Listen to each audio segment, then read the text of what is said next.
Hi everyone, welcome to our final session of the OET Fundamentals. I'm Alex from OET. Thank you for joining me on YouTube and on Facebook. Please say hello in the chat. Let me know if this is your first Fundamentals session or maybe you have attended all four, in which case, welcome back. I've got my colleague in the chat today, Shakina, who is monitoring for me, and we will try to catch all of your questions. Apologies if we miss some, but we do have Q&A at the end where hopefully we can catch some that might have slipped past us. Let's see who we've got here. Hello, Rita and G. Hello, Harry, Mariam. Welcome, everyone. Thanks for coming along. Hello, Catherine, Mohammed. Beautiful. So this is the fourth session of OET Fundamentals, and it's a simple session, but I hope a really useful one for you. This is all about OET preparation do's and don'ts, tips from the experts. All right. And basically what I'm going to do is go through do's and don'ts for preparation in general, and then I'm going to focus on each part of the test. Go backwards. So listening, and we're going to do some practice as well today. So a little bit of practical work, a little bit of brain work for listening and for reading and writing as well. We're going to do some activities, speaking at the end, top tips, Q&A, followed by our final giveaway as well. So let's get straight into it, I think. Preparation do's and don'ts. So we're talking here about before test day. What are some things that we at OET Official recommend doing and not doing? They are pretty simple, as you can imagine, but I want to share them anyway. 3 do's. 1 is start preparing early. And I'd love to know in the chat, when is your test coming up? How long have you got? Hopefully it's not this week or next week. Start preparing as early as possible for your test so that you've got time to get familiar with the test. If you need language improvement, you've got time to improve that as well. So start preparing early, obvious one. Second one is get feedback. Rebecca and I mentioned this in our previous session.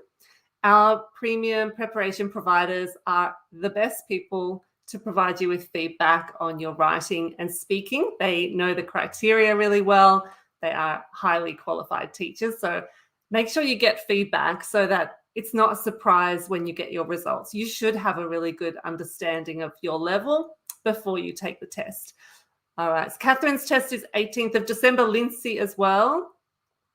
Amita Mate, March 19, great. So you've got quite a bit of time.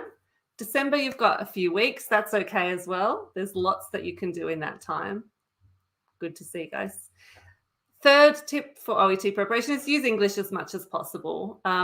Again, a really obvious tip, but if you turn up to the test and you haven't spoken English or written English for a long time, you're going to really notice it. So make sure you're listening to English, reading English, writing English, and importantly, speaking English as well. Okay, lots of people have their test on the 4th of December. Great.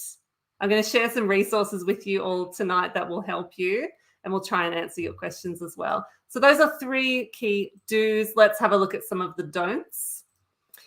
Number 1 is don't use unofficial materials. Now, there are a lot of unofficial OET materials out there. And of course, as OET, we do not recommend using them. Why? Because if those materials are not to standard, they're not written in the same way as the real test, you're going to learn bad habits. So things like, for example, reading part A where you can guess the word that goes in the answer, that will not happen in the test. Or multiple choice questions where you can eliminate distractors because they don't make sense. Those type of questions do not exist in OET. So really use those official sample tests on the website, the books that I pointed out in the previous session, and studying with premium providers will mean that you're studying with the real thing. Second one is don't follow every OET guru out there. Now, I don't follow anyone. We love our all-star providers and our premium providers. They are excellent. You'll find them on our channels. What I mean is, if you start taking advice from 10 or 15 people, it will become confusing. So find one or maybe two people that you really trust. They have a good reputation. They have helped people pass the test in the past. Go with them, trust them. So don't watch don't believe everything that you see, is my message.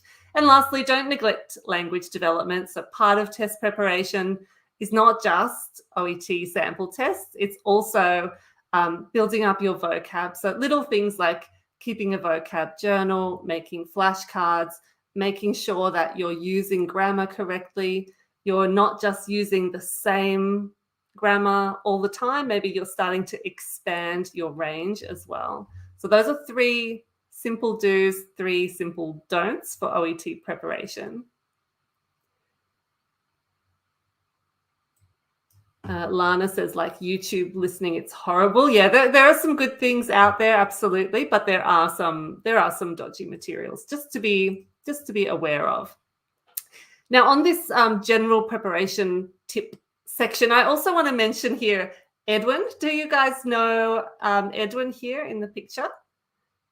Edwin is one of our OET heroes from 2021 from the Philippines, and he had taken OET in the past and did not get his result.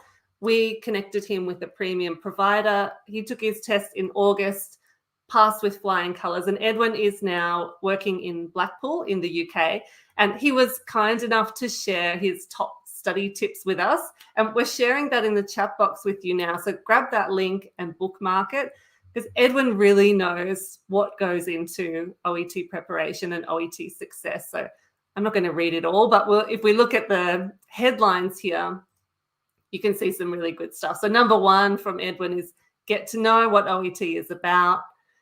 2, learn how you're assessed. So these are things we talked about in our other fundamentals sessions. They're so important to know the criteria. Edwin recommends using a study plan as well. We'll share our study planner with you soon, by the way. Don't be afraid to seek help is another great tip. So there are people who can help you, including us, including the All-Stars. Don't try and do it alone if you've tried before and you haven't had success. Tip 5, great tip, is simply to practice. So grab that link and read that in more detail. Really, really good summary from an OET success story. All right, so this brings us to OET listening. And yes, sorry, Edwin is a nurse. I forgot to mention that. Thank you. I'm going to give you 5 tips for OET listening. So not necessarily do's and don'ts, but 5 recommendations here.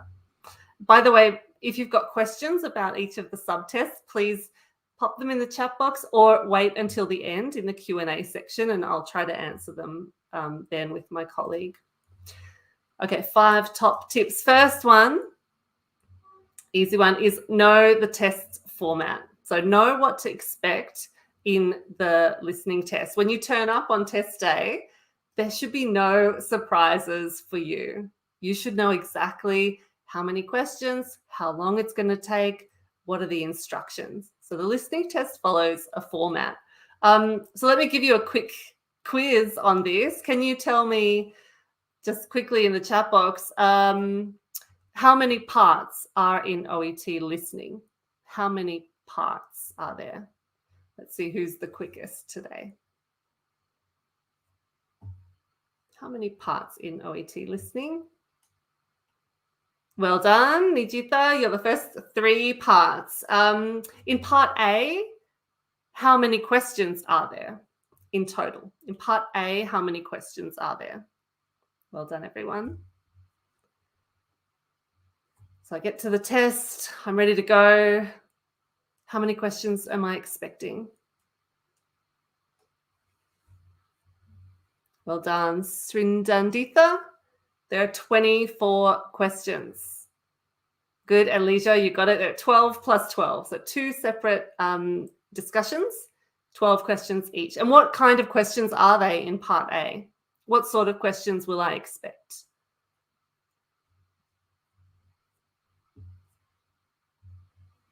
For instance, multiple choice, short answer. Good job, everyone. Mohammed says short notes. Yeah, kind of. Zara says fill in the blanks. Yeah, we call it note completion. So you have the healthcare professional's notes and you are filling in the gap with a word or a couple of words. Well done. Okay, so those things are important to know because you don't want to surprise. You don't want to be in listening part B and think you only have one question and actually you have 6 questions. So test familiarity, very important thing. Another thing for listening is to get to know natural English. So something I hear a lot is, it's so quick, it's so fast, what do I do? Yeah, natural English, that's what it's like. We speak quite quickly, we squish the words together, we drop sounds. So getting to know connected speech, natural speech, and also getting to know accents is a really key part of preparation. And the good news is that it can be fun to do that. You don't have to just do practice tests. To get to know lots of different Englishes, watch Netflix, have a look on YouTube, listen to podcasts. If you want, watch medical shows like Grey's Anatomy, The Good Doctor. Probably you have better recommendations than me, but those are 2 that we like to watch. So natural English as opposed to textbook English, which is kind of slowed down. Great. And Lana also says informal, especially, let me grab that. Informal, especially not medical language in part A. Yes, exactly. So you're going to hear in part A, like real English, idioms and phrasal verbs, all of that stuff. Thank you. Good point. My third tip in OET listening is move forward. So even if you miss a question, don't panic. So often candidates, if they miss something, they'll feel like, okay, that's it. It's over. I've lost. That is not the case. You can afford to lose or to miss a few questions. And if you do, your energy is better spent going forward. If you go back and start worrying about that question, you're going to miss the next question, the next question, the next question. So it's a bit of a mental game, but just let it go and try to move along. You can come back and guess the answer, and we absolutely recommend that. Don't leave your answers empty. Just come back and fill in something in that gap or choose one of those multiple choices. Okay, part A recommendation is to use the reading time and the text. And I want to have a look at a part A here. We're not going to do it, and don't worry that it's so small on the screen, but this is an example of a part A question sheet. And you can see there's a lot of text here that can help you with the answers. So starting up the top here, we've got a context statement. So there'll always be a context statement. This one says, you hear a physiotherapist talking to a new patient called Ray Sands, and then some instructions. So I know, okay, physio, new patient, Ray Sands, they're going to be talking about physio stuff, of course. So there'll always be a sentence to help you start thinking about the type of language coming. You've also got instructions here, which say you now have 30 seconds to look at the notes. So 30 seconds, that is a great time to read as much as you can. And you notice the notes are really well organized. So we've got here lots of headings. We've got bullet points, a lot of text around this gap. So this is my first question here. But before that, I'm going to hear his name. They're going to say something about 18 months ago, back injury sustained. So all of this stuff in that 30 seconds, I want to be reading through it because I'm going to hear maybe not these exact words, but they're going to talk about all of these things. So in between question 1 and question 2, I can almost tick as I hear these things. These questions come in order. I saw a couple of questions about spelling. And I'll talk more about that at the end. So there is some leniency with spelling, but we do recommend aiming for accuracy because it's, accuracy is obviously the best. And the spelling errors, it depends whether your error is a serious one or not, if it changes the meaning or it indicates that you don't know the word. And we're just sharing something in the chat box now about that. to answer that question. Okay, so recommendation for part A, make sure you use that 30 seconds to read through everything. Questions are coming in order. A lot of this text can help you. Parts B and C, recommendation here is focus on meaning, not words. And that's really easy to say. It's quite hard to do. So focusing on meaning, this is a certain level of English is required in order to get the meaning of complicated speech. But part B and C, it's not about hear a word and see a word and match them up. That's not the exercise here. It's really about understanding deeply in this part. So I thought we would have a practice with a part B question together. We're going to do this a little differently, so not like a practice test, but I want to just work on here really listening for meaning, not listening for an answer to begin with, listening for meaning to begin. Thank you. And Nijitha says part B is short workplace extracts. That is exactly right. So in part A, you've got a healthcare professional and a patient having a conversation. In part B, it's like you're in the workplace and you're listening to colleagues talking, or you're doing a handover or something like that. So you're in the workplace, basically, in part B. So let's do this together. Actually, I'm going to just change my screen for a moment so that you can hear the sound. Pardon me. Okay. So listening part B, and I've got my context here. You hear part of a morning briefing on a hospital ward. Okay, so let's think about this first. You're in a hospital ward. Those of you who work in a hospital, you tell me, what do you expect to hear? You're in a morning, or you're hearing part of a morning briefing on a hospital ward. What kinds of things do you talk about? You are the expert on this.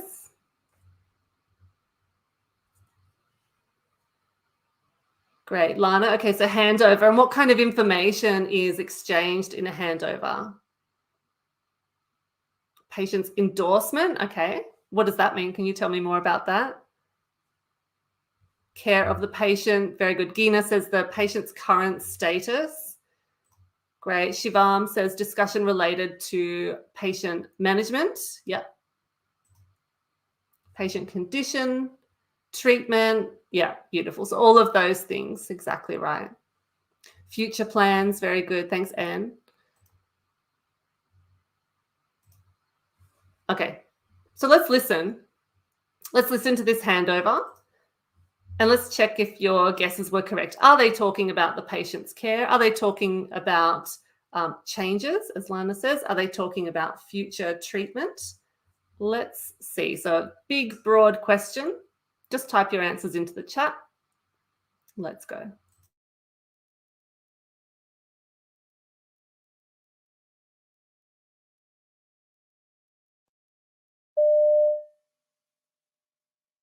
Right, so overnight admissions to the ward. Greg, could you start us off? Sure.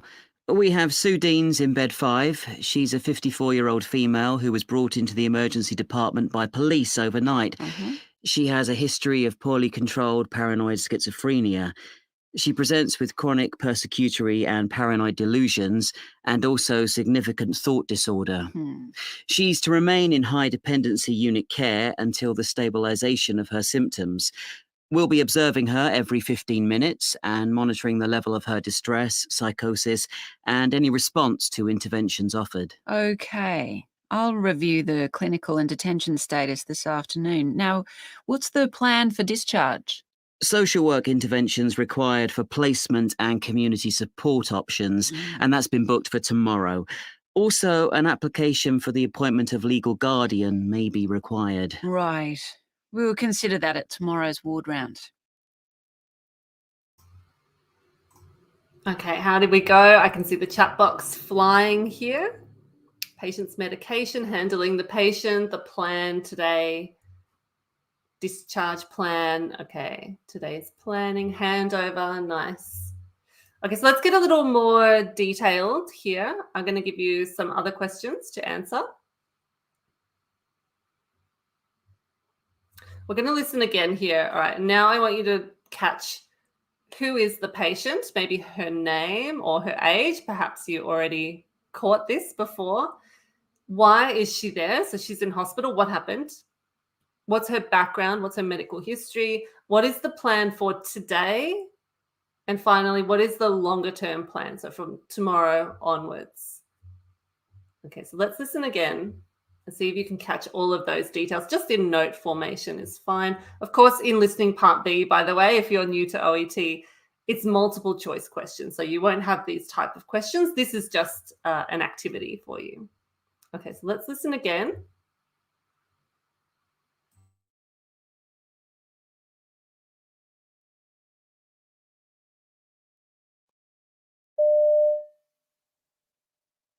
Right, so overnight admissions to the ward. Greg, could you start us off? Sure.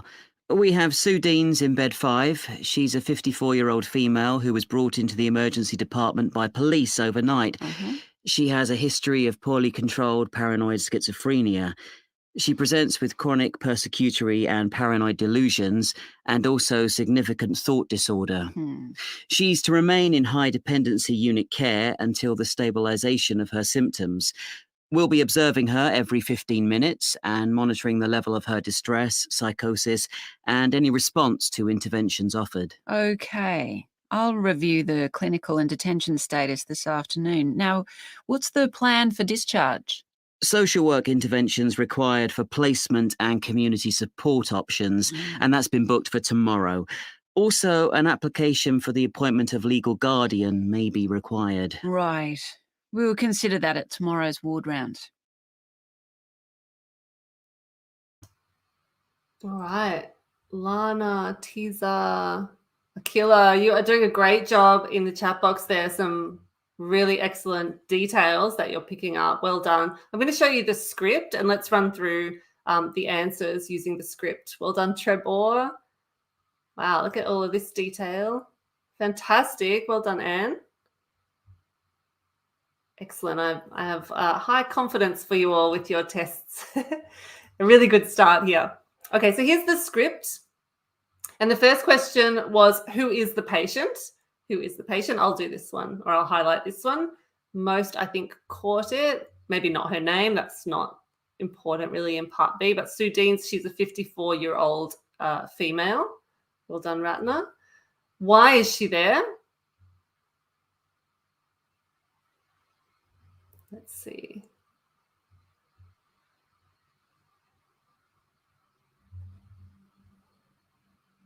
Yeah, okay.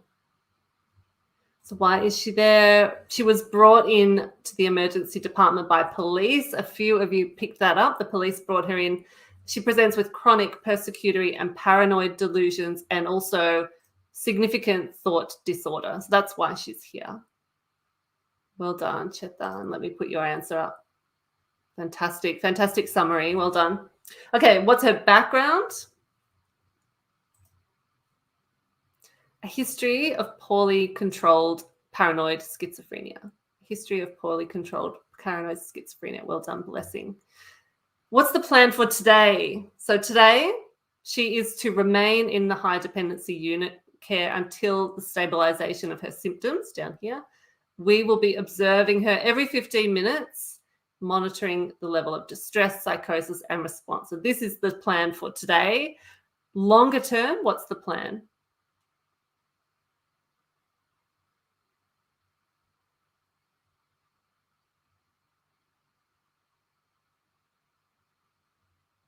Good. So after that, yeah. Longer term plan for discharge. Well, social work intervention is required for placement and community support options. That has been booked for tomorrow. And also an application for the appointment of legal guardian may be required. Okay, so lots and lots of detail in this part. So let's have a look at the question which accompanies this, this script, this audio. So this is the question from the sample OET test. What is the plan for the patient today? And you already know the answer. You've already told me the answer and we've seen it. But in part B, it's a multiple choice task. So these are the 3 options from the sample test. What is the plan for the patient today? A, her emotional state will be carefully observed. B, she will be transferred to a more specialized unit. Or C, a social worker will come to see what help she needs. What is the correct answer? A, B, or C?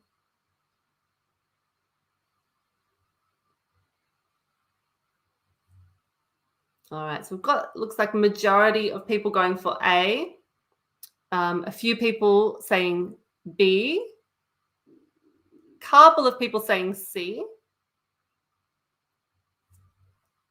Okay, so the thing with multiple choice questions is that you'll often hear vocabulary from the conversation or synonyms. So for instance, in C, social worker, yeah, I heard that. I heard that we need a social worker's intervention. So why isn't C the answer? Because I heard that a social worker will come, but C is not the answer. Why not?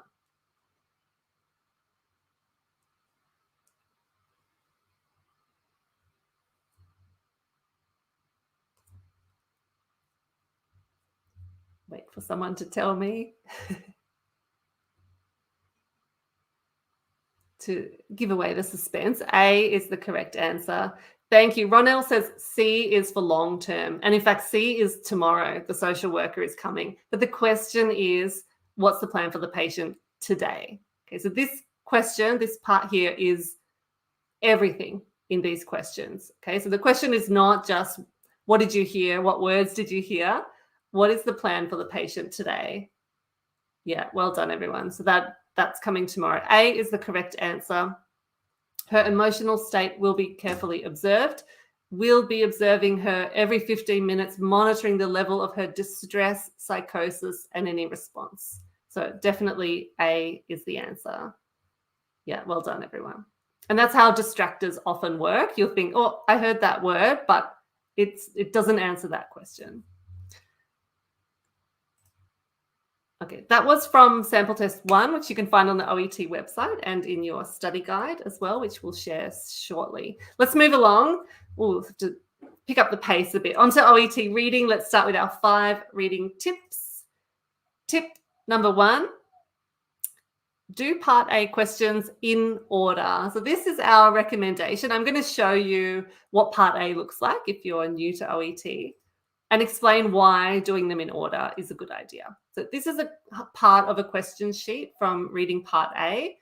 The first lot of questions ask you, where can you find this information? And then there are gap fill or short answer questions which follow. People often ask, can I start in the 3rd section of questions and then go back to the start? But we really recommend starting from here, from questions 1 to 7. So in part A, you also get these 4 texts, A, B, C, and D. If you're on the computer, you'll have them side by side. If you're doing it on paper, you have, of course, question booklet and answer booklet. And these questions, as I said, are asking you, in which text can you find information about? So if you, first of all, look at these texts, don't read them word for word, but look at the heading, look at the subheadings, look at the table headings, look at the bullet points, look at the bold text. You'll know within like 30 seconds, okay, this one is about treatment. This one is about medication. This one is information for patients. So a really quick skim through these will help you identify that. And then these first questions are just asking you, where is this information? So once you've got an idea of the text, this becomes fairly easy to do. Where can I find procedures for delivering pain relief? I'm going to be looking probably for some kind of medication here. Where can I find the procedure to follow when splinting a fractured limb? I've got a vague idea where to find that. So once I've done these questions, this is the key part. Once I've done these 7 questions, I'm really familiar with those 4 texts. I know what is in each of those texts. So when I come to the next set of questions, in this case, answer each of the questions with a word or short phrase. Each answer may include words or number or both. I know where to go. So I don't need to look through all 4 texts to find the answer. What should be used to elevate a patient's fractured leg? With the work I did before, I know where that text is. I go to it, and that cuts down my time. So then I'm just looking at one. Maybe I'm not sure, it could be 2 texts. That's where you're going to save time. So certainly try other strategies, but we would really recommend going in order. That is the way the test is designed to work. You start by finding what is the right text to be looking at, and then the next thing is looking for detail within those texts. So that would be my recommendation for part A. This is the next set of questions, by the way. Okay, keep moving. When it comes to the other questions, multiple choice, as we saw in listening, that STEM, that question is so important. So I'd recommend reading the multiple choice stems first. So before the text, read the question. So that question will tell you, what are you looking for? Why are you reading this text? It's not just for fun, of course. You are looking for something in particular. So I would start definitely with the multiple choice stems before looking at the text itself. In the lead up to your test, this is another obvious one, but build stamina and flexibility. So the OET reading test, it's hard work on your mind if you're not regularly reading like that. There is a lot to read. There's quite a lot of pressure, time pressure, and just general mental load here. So in your lead up, in this time in preparation, make sure that you're reading a lot. Even if it's, well, it should be, on these similar topics. So journal articles, magazine articles, newspaper articles, things that are in your field. But I guess the key is, and I'm really guilty of this, we spend so much time just skimming and flicking through our phone. It's very rare that I will sit down for an hour solid and read. Okay, and that's what you need to do on test day, plus listening, plus writing. So you need to build up that stamina. And I've got the picture of a treadmill here because it is like a sport. You can't just suddenly run 10 kilometers or 40 kilometers from nothing. So your reading endurance is the same thing. Each day, set yourself some time, put the phone away, and just try to read. Try to read something. Next one is to practice first without the timer. I can see some questions coming through about how to manage time in part A and part B. We'll come to those questions at the end. But when you're first starting the test, don't worry about the timer. But especially on your first practice test, forget about the timer. Just get to know the test, get comfortable with the strategy, maybe do some all-stars live sessions where you're practicing with the teacher guiding you, and then bring in the timer. But it's too much to do it all at once. So initially, forget about the timer. And similar to listening, in part B and C, it's all about meaning. It's not about matching vocabulary. Okay, so we read for meaning, not for word spotting. And that's what I want to practice here. And Glory, I can see your question. You've just asked me that at the end, and I'll try to explain for you. So let's do some practice with deep reading. We're going to use a part C text extract and a question as well, but like the listening, in a little slightly different format here. Okay, so this is your reading exercise for today. We're going to look at the text bit by bit, and I'm going to give you 8 questions. I want you to answer them quickly, but also carefully. So don't just guess the answer, read and think about each one. Okay, let's start. So just use the chat box. This is my first question for you. There's a text coming up all about sleep. And question 1 for you, what 2 things can negatively impact health according to this text? I'll give you 20 seconds.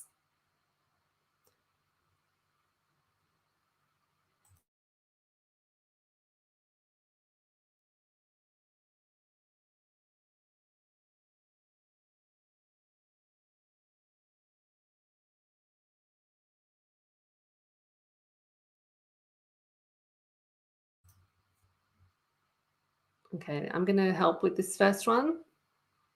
Thank you, those answering. Okay, it starts. It is not clear exactly why the body requires sleep, although inadequate sleep, including disorders such as lack of sleep, for example, insomnia, or disturbed sleep, for example, sleep apnea, can have severe detrimental effects on health. Beautiful. Let me grab Ave, is it? Correct answers. So negatively impact health, synonyms for severe detrimental effects on health, those two things. Lack of sleep, for example, insomnia, and disturbed sleep, for example, sleep apnea. Well done. Good start. Okay, second question. What is sleep apnea? That's an easy one. What is sleep apnea?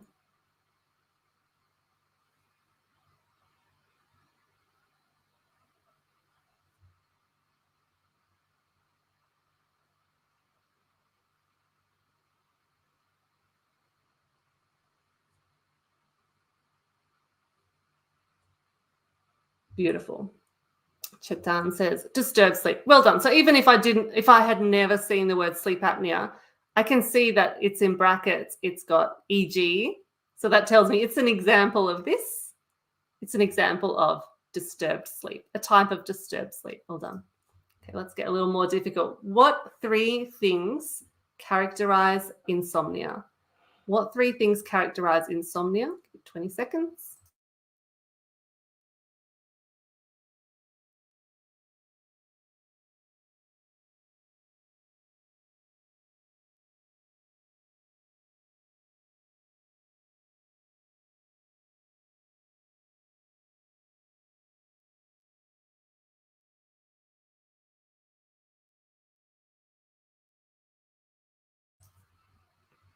Okay, hopefully in this part you can see a list of three things.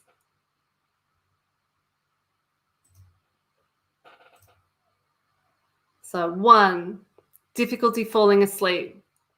2, difficulty maintaining sleep. And 3, waking too early in the morning. Those three things characterize insomnia. Sorry. Just looking at the chat box, and people are very quick typers. Well done. So it's defined as the perception or complaint of inadequate or poor quality sleep in the form of 1, 2, 3. Great job. Okay, let's speed up now. We'll go backwards here. So we were introduced here to disorders like lack of sleep, insomnia, disturbed sleep, sleep apnea. And then we have some information here all about insomnia, right? So logically, what do you think the next section will be about? We've covered this here. What's going to be in the next paragraph?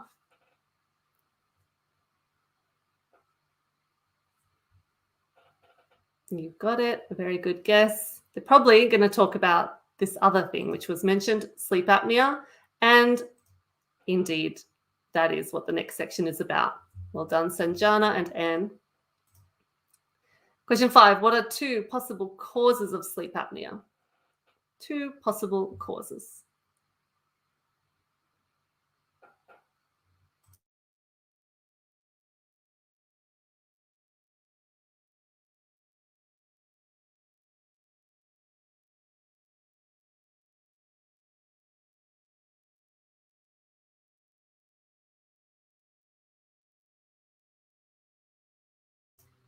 Okay, sleep apnea is interrupted breathing during sleep. It usually occurs because of, all right, so this is the cause, because of, good job, Minu, a mechanical problem in the windpipe, but can also indicate a neurological disorder involving nerve cells. And Mohammed, good job, everyone. 2 possible causes, mechanical problem or a neurological disorder. Great. Which sleep apnea, so which type of sleep apnea accounts for the majority of cases? Okay, we can see down here there are 3 forms. Which one accounts for the majority, most cases?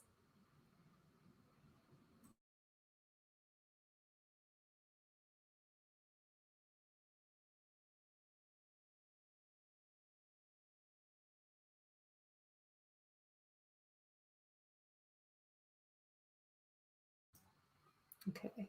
So there are three distinct forms: central, obstructive, and complex, with over 80% of cases, majority, 80% of cases diagnosed as obstructive sleep apnea.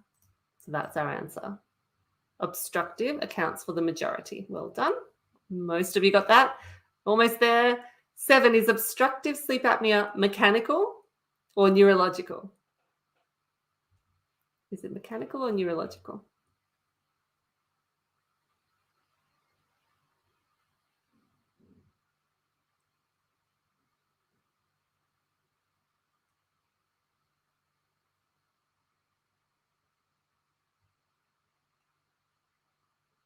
Yeah, you got it.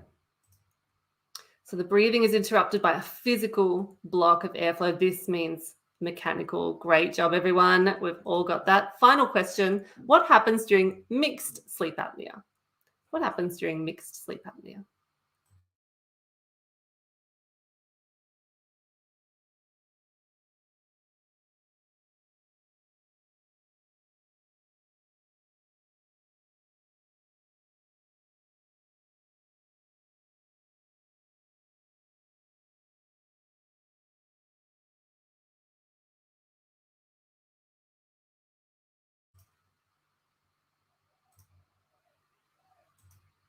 So let's see.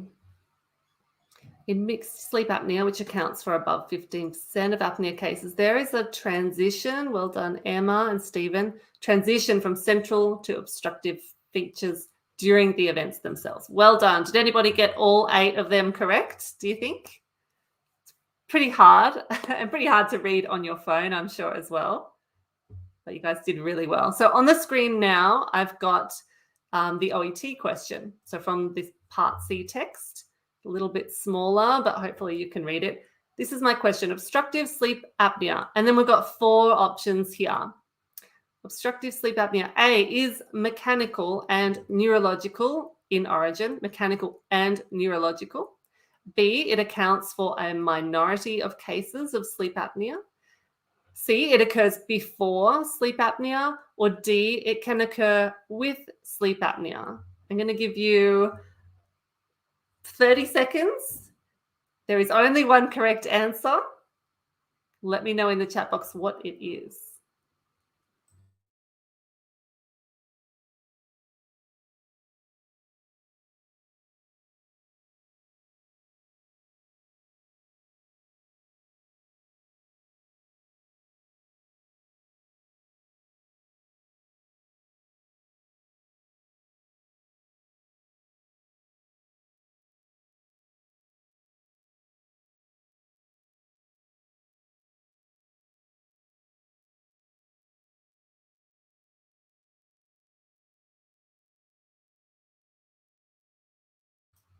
Okay, so a lot of people saying A. Can you point to me? Can you tell me where in the text it says that? So A is mechanical and neurological in origin. Where does it say obstructive sleep apnea is mechanical and neurological? Can you find that section?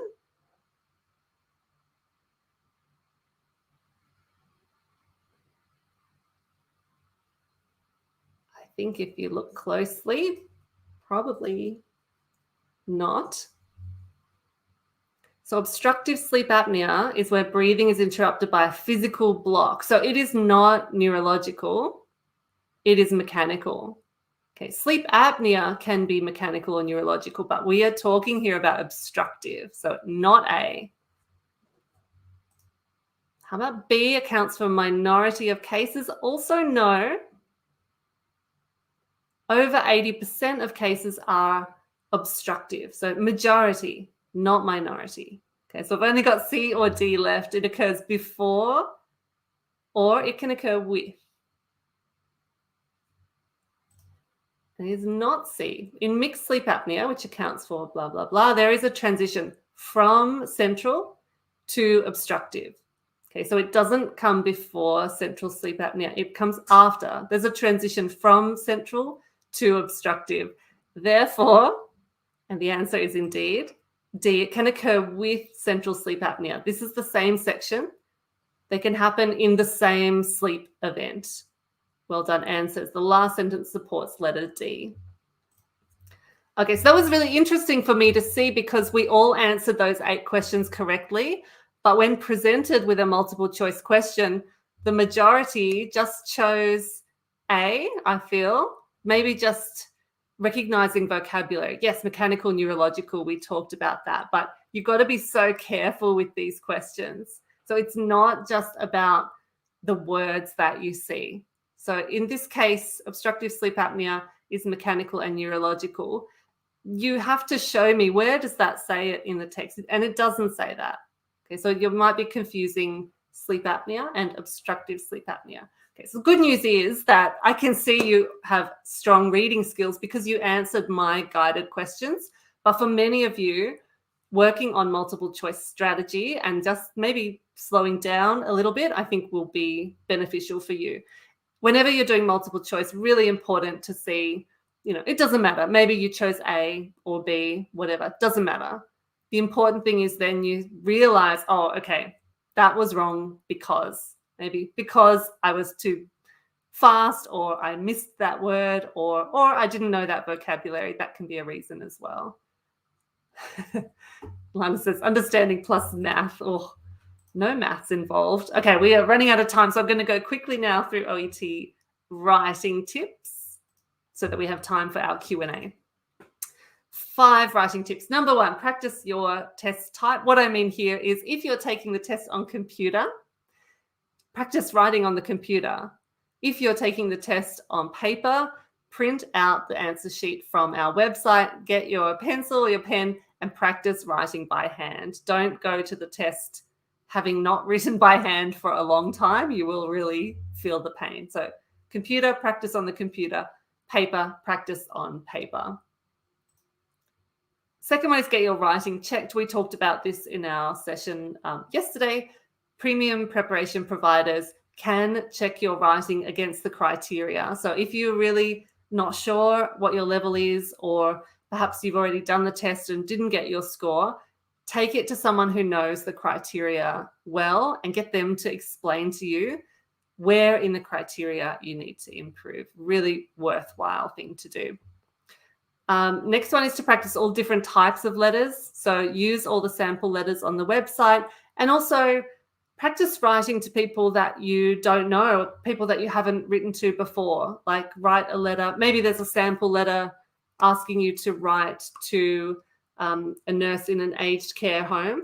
So maybe take those case notes and write to somebody else. Write to a music therapist or a physiotherapist, or a community volunteer group. So you can change the person that you're writing to so that on test day, you're comfortable writing to anybody.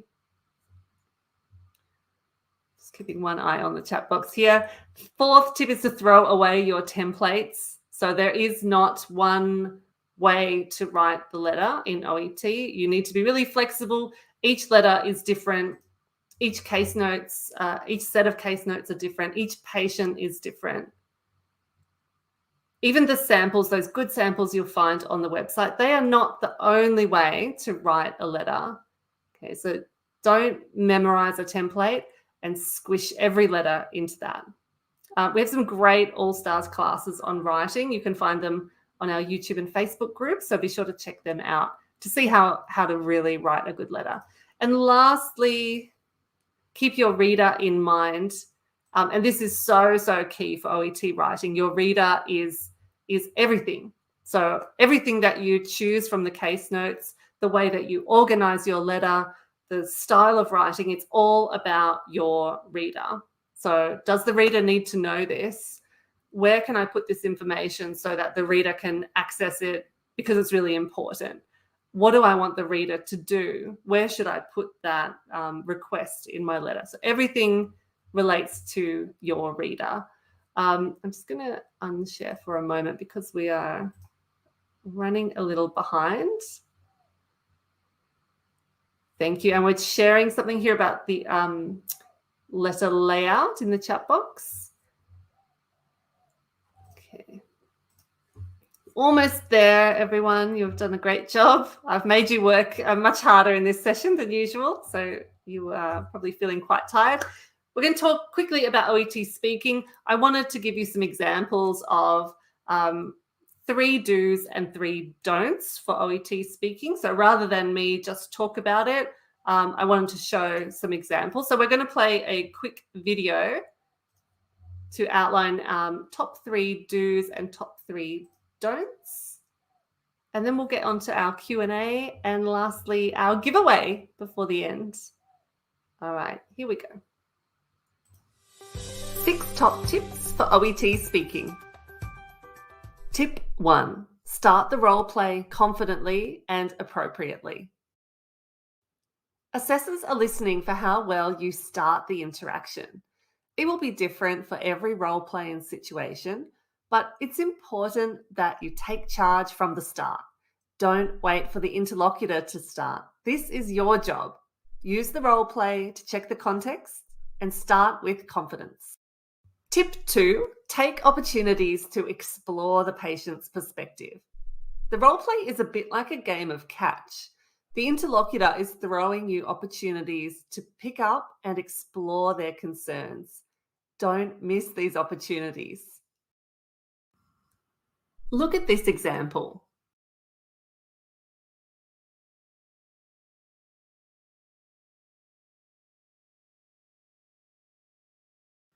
See how he missed that opportunity to explore her concerns about the housework? Missed opportunity. Let's try again. That's better. Watch out for those opportunities and catch them. Tip 3, really listen and respond. Some candidates focus too much on the tasks on their role play card and not enough on the patient. To score well in the clinical communication criteria, you need to be patient-centered. So listen and respond appropriately. Tip 4, don't ask compound questions. A compound question contains more than one question.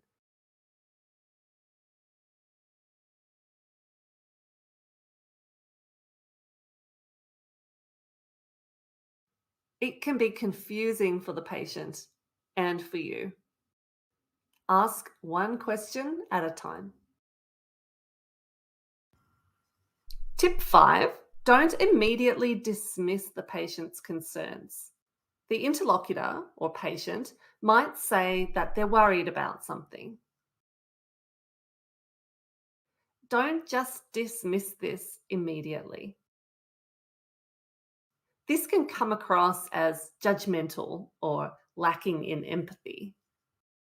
Instead, acknowledge the patient's concern and explore it before offering an alternative view. Tip 6, don't dominate the patient.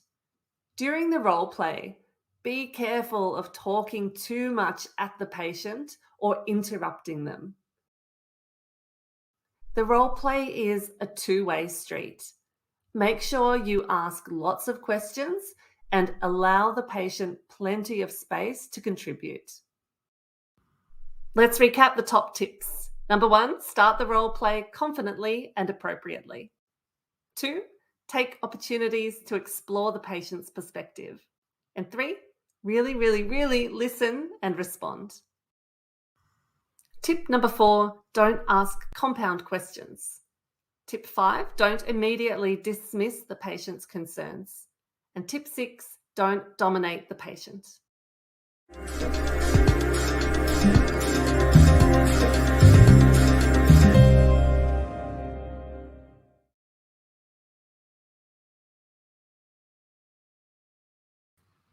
All right, so we are coming to the end of our session. I hope that these tips have been useful for you. I would love to know how you're finding them, how you feel about them. If you disagree with anything, of course.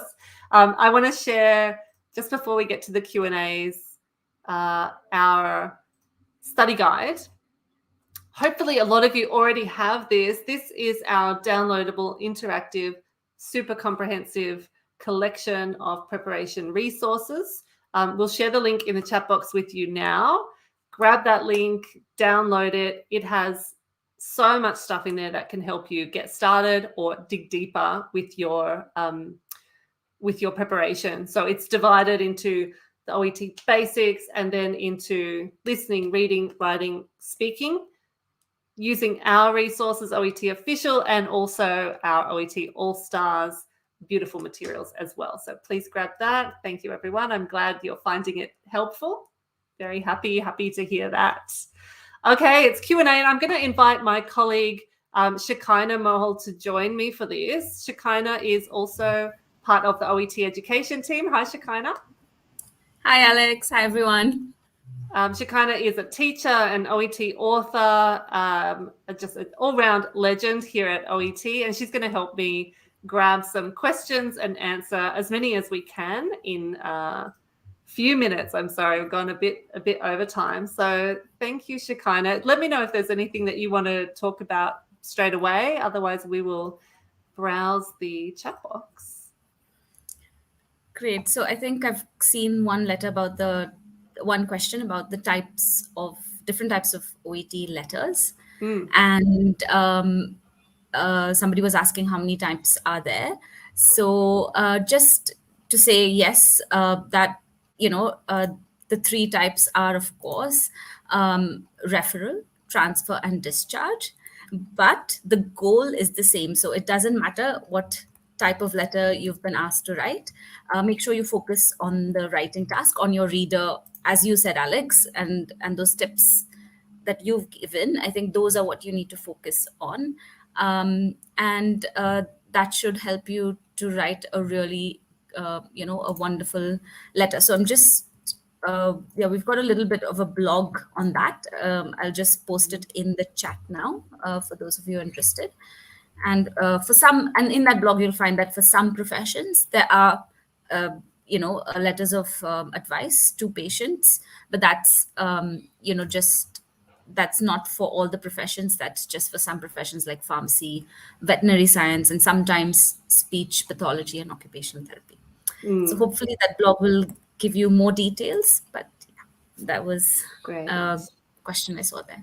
Fantastic. Thank you. I'm going to grab this one from Dr. Emmanuel, which I've seen pop up a few times about spelling. With spelling mistakes, will there be negative marking? I presume, Dr. Emmanuel, you're talking about listening part A.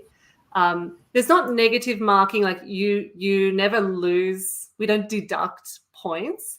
But if you spell a word incorrectly, and incorrectly in a way which indicates that you don't know the word, or it changes the meaning of the word. I can't think of an example off the top of my head, but sometimes a little spelling error is accepted, but other times a spelling error might indicate that actually you didn't get this answer correct. Like maybe you're just guessing at a word or you heard the wrong word. So I don't want to say it's a gray area. Each test has a very, very strict marking code. So the assessors for this particular test on this day have absolutely the list of acceptable answers. But for preparation purposes, I feel like the best thing you can do is work on accuracy with your spelling. So if you are someone who struggles with spelling, that is something to build into your OET preparation, because you don't want to just throw away points for those little errors in part A. So I would really aim for accuracy there, just to be on the safe side. Mm-hmm. And I think we've got some really great answers in our FAQ section on the OET blog for listening. I think that's, like you said, Alex, it's a difficult one to explain, but I think it's a good one that we have answers to on our blog. So please check that out. We're just posting the link in the chat to the FAQs. Great, thank you. Just while you're doing that, I'll just jump in with one more before you. Shivam says, do we need to complete all tasks in the speaking section? And the answer is no. That is not part of the assessment criteria. So you have your setting your situation, and then there are tasks like find out, reassure, explain, whatever they are. It's definitely a very good idea to work your way through them, and the interlocutor will also sort of guide you or help you along. So you will probably do all of the tasks, but if you miss one or two, it's actually no problem at all. So that is quite different to the writing test in that way.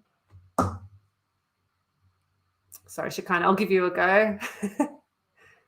No worries. I quickly saw one about word count. I think with word count, and again, there's a nice blog article on our website, but with word count, I think you should focus on including relevant information for your reader. Assessors aren't counting words, they're counting information, and they're looking at how you've presented the case accurately to your reader for them to be able to continue care and what they need to do. So I think that's what you need to focus on, and remember that they're not counting words, they're counting information. I saw a few questions. How can I get materials for pharmacists? How can I get materials for doctors? So Olufemi, have a look in the preparation portal on the website, or perhaps check session 2 of the Fundamentals series, where we went through where to find those resources. But we do have a wide range practice tests. Of course, there are also books, there's an online course, and our premium preparation providers also have courses and feedback and tutorials and so on. Some of them for all of the professions. For instance, OET Online are officially endorsed for all 12 OET professions, and other providers, they can generally, certainly for medicine and nursing, most of them have courses and materials, and a lot of them can also accommodate the other professions too. So start with the OET website. You can find resources there, and you can find a provider there as well. All right, we'll get a couple more. Sorry, and for everyone, I know we're going to miss a lot of questions, but you can also direct these to our customer service team through the website and through our Facebook Messenger. If you want the answers, we are always available to give them. It's just limited time today.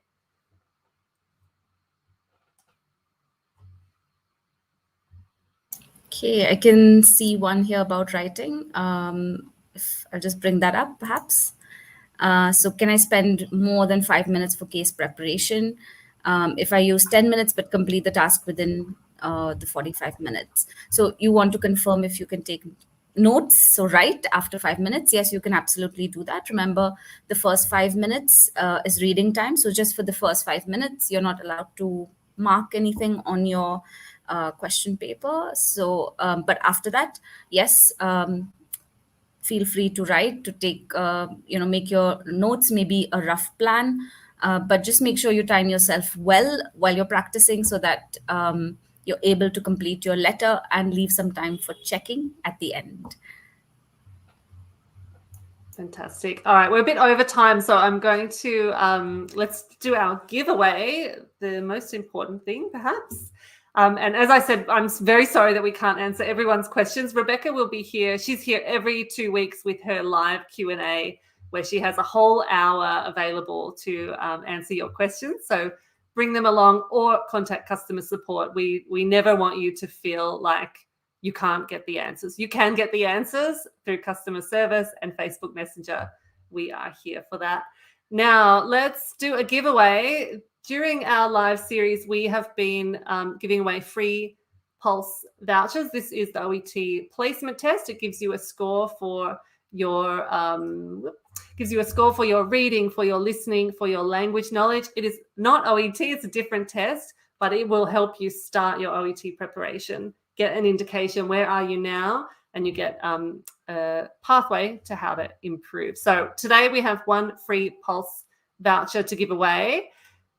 We're going to just set up the competition. To enter this competition, in the chat box, type #Pulse. And how are we going, Shakina? Are you in the background there? We're going to collect. Yes. Okay, thank you. Beautiful. Okay, so you can see it on the screen.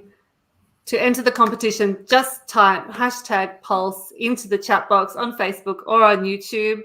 You've got about 20 seconds to do it. We're going to randomly choose one name through our magical tool here. Make sure you spell it correctly so that it picks you up. Pulse. What are we up to? We always try to get to at least 100, Shakina. Oh, we're gonna smash it today, I think. Good luck, everyone. By the way, if you don't win, you can, of course, buy Pulse through the OET website. It's usually $30.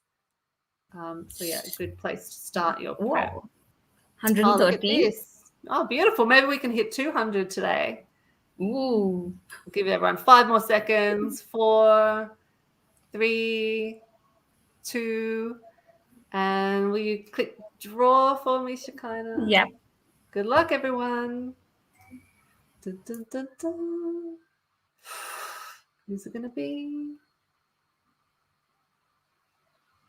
Well done. Is it Shin, I think? Congratulations to you. You have won the free OET Pulse. Well done. Please send us an email, oeteducation@oet.com.au, and we will send you your free Pulse voucher to check it out. Everybody else, you can find it on the website, and we will do some more giveaways. Next time, we have a live series.